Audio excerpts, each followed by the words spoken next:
L'attività era partita solo nel luglio scorso, ma in pochi mesi era riuscita a racimolare già 11 lavoratori in nero, dei quali 2 addirittura privi del permesso di soggiorno.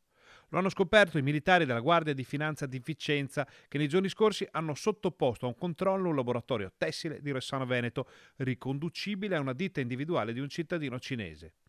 Nel corso del blitz le fiamme gialle hanno identificato 11 lavoratori in nero di nazionalità cinese e pakistana, di cui 2 sono risultati privi del permesso di soggiorno.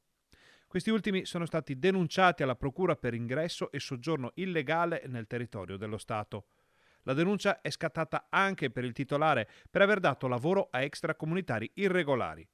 Ma non finisce qui, perché all'Ispettorato del Lavoro è stata formulata una proposta di sospensione dell'attività imprenditoriale, vista la quota di personale in nero in misura superiore al 10% di quello presente sul posto. Inoltre alla ditta è stata appioppata una multa da 25.000 euro.